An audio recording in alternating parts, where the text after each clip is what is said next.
If you drive by Carmel Middle School in Carmel, California during the school day, you might spot students digging in the organic garden or knee-deep in a pond and wonder, why aren't these kids in school? At the Hilton Bialek Biological Sciences Habitat at Carmel Middle School, one of the most unique environmental education centers in the country, students spend their school days using the natural world around them as important tools for learning. Whether banding birds or taking part in restoring community lands, these students are not only being taught math, science, writing, and history in accordance with state curriculum standards, but they are also experiencing, in a very powerful and dynamic way, that their actions can make a tangible difference in the world around them. As an added bonus, recent studies are telling us that this innovative teaching process outside the classroom positively affects their academic performance inside the classroom.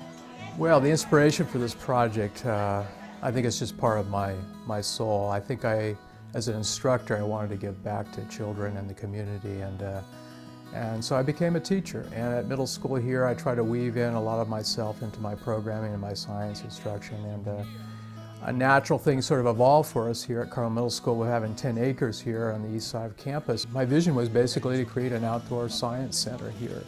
And I wanted it to be a really multifaceted program that would reach all our kids and all our teachers. We could come out here and basically simulate an environment where kids could come out and do all kinds of long-term studies. To me, it was always the right way to go for Carmel Middle School and for Carmel Unified. I could see that the natural environment and the possibility for kids to use their hands and their minds to learn instead of just a classroom setting was the way it should be, not just for this curriculum, but for all curricula.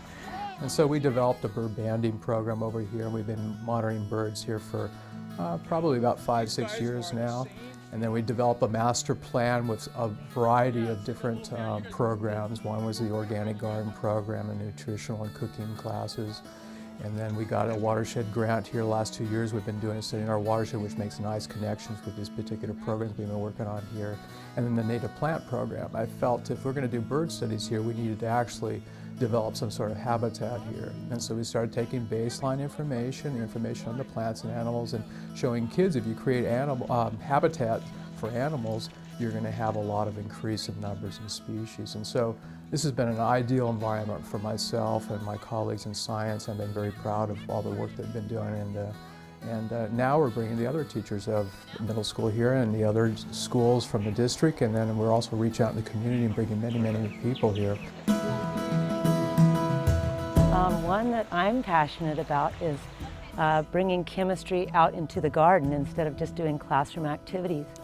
And what we've done here is we've studied plant nutrients, and we've tested the soil for nutrients and then looked at the effect of changing the soil and seeing what kind of effect those nutrients have on the plants.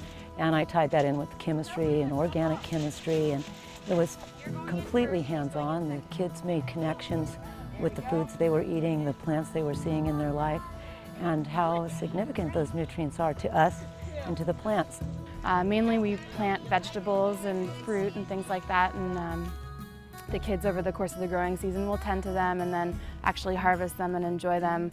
Oftentimes right in the garden we'll be harvesting and trying things, and it's really neat to watch that process, because really truly if children grow something from seed and take care of it, they'll be much more likely to eat it. And that's really what's important out here, and we're trying to teach these kids is to show them these connections and to get them excited and engaged really in thinking about where their food comes from and eating it as well. Well, I like the habitat enrichment. I'm involved in that, and it's just really fun to be able to plant the seeds and come back and harvest them and eat them and realize that you're getting all the nutrients out of them and everything. And it's really fun just to see it all grow up too. It's really cool. I have to say that one of the most exciting things for me is that when I ask my kids what they've done at school, the things that they always tell me about are what happened in the habitat. It's always a thrilling and exciting experience for them. What research does tell us clearly is that when students are highly engaged, motivated, interested in what they're learning, doing some hands-on activities, that their retention is much better.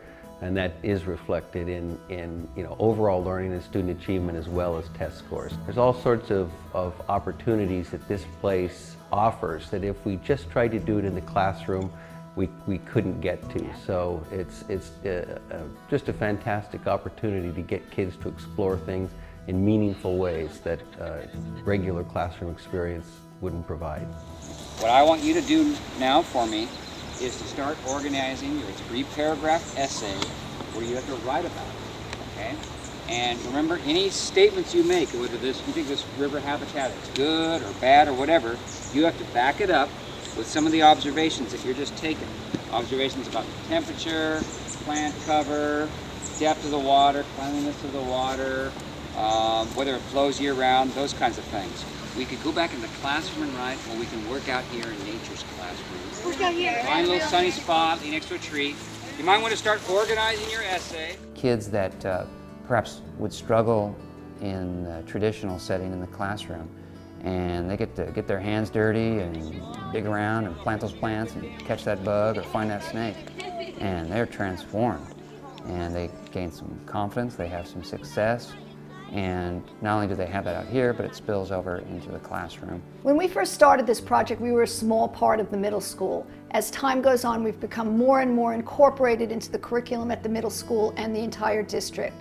And it is our hope that that outdoor hands-on education will be used more and more by not only science teachers, but all of the teachers throughout the district. There is no end to the cross-curricular possibilities at the Habitat. Language arts, math, social studies, foreign languages, drama, and music all use the Habitat to teach hands-on academic lessons. Some of these include French classes painting impressionist pictures, Spanish classes planting and cooking with a variety of hot peppers while speaking Spanish, of course, the drama class performing A Midsummer Night's Dream in the outdoor amphitheater, a school-wide Renaissance fair that grew out of the 7th grade study of the Renaissance era, and the jazz band entertaining in the garden during a school-wide celebration.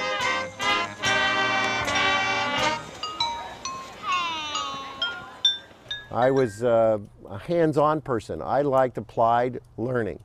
And I wasn't very good in reading and writing, but I was good at sciences. I was good at identifying animals and plants, and it all made real sense to me. And I think that being able to have a program like this that even triggers kids earlier than I was triggered about the interconnectivity, that it's also important that you cannot just take care of one without taking care of the other. It's the totality that's important, and only in early education can you instill that in somebody before they've gone off and specialized. So I think this is part of the incredible general learning, the science learning that one has to have to be a functional citizen of this planet.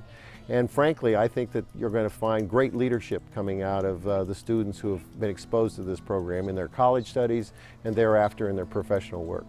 And there's a phrase that you protect what you love, and these kids come away from here loving nature and wanting to protect it. And I think part of our charter, in addition to teaching kids about science, getting them to like learning and all that sort of thing, is also to be stewards of our earth. And I think they come away with that. They see their teachers modeling it, and they develop that real connection with the creatures that are out here. Along with all the academic lessons we teach at the Habitat, there is something much larger and intangible that we try to pass on to the students. Everything and everyone on this planet is connected to one another. We want children to understand that their actions can make a tangible difference in the world around them and will impact not only their lives, but also the lives of their families, their community members, and even those who live thousands of miles away. Our hope is that our students leave the Habitat with not only a sense of responsibility, but also with reverence and awe for all living things. This land is yours.